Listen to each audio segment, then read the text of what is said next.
Have you ever just caught up with someone, and as you're catching up, you start to realize that you guys are on completely different wavelengths? Like you might be going through one of the toughest seasons of your life. Like you're on a battlefield or something and you're like on the brink of collapse, right? Meanwhile, your friend is just like having the time of their life. They might be on a resort, like drinking a really nice drink while watching the sunset, you know, that sort of thing. And you're just like, man, why is it so different? Or it might be the complete opposite, right? Like you might be complaining and complaining and complaining about this like one little thing. And then when it comes time for your friend to share his story, they might be like sharing something deep, and you start to realize, oh, the thing I was complaining about was so insignificant compared to what they're going through. And you start to like ask yourself the question, like, why is it so different?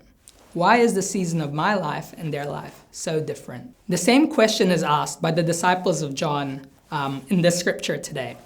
They asked Jesus, why is it that your disciples don't have to fast, but we do, right?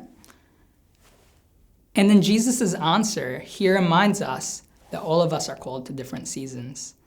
In the Old Testament, in Ecclesiastes, it says, there's a time for everything. A time to be born, a time to die, a time to weep, a time to laugh, a time for war, and a time for peace.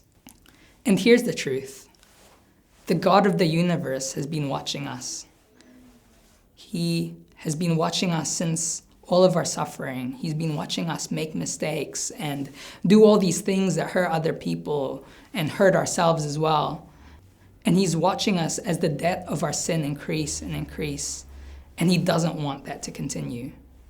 And he loves us so much that he doesn't want that to continue. So what does he do? He becomes flesh and he dwells among us.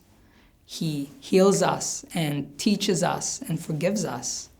He shows compassion on us and mercy on us, and he gives us grace.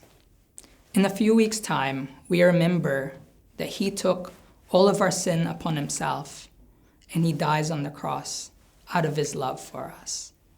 That's what the season is all about.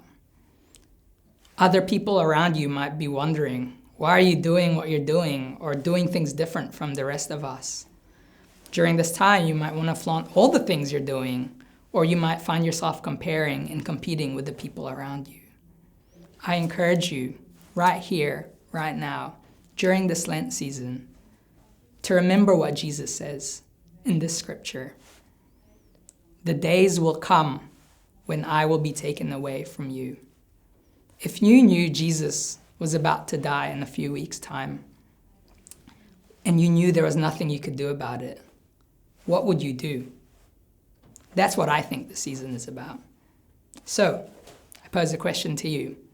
What are you doing for Lent?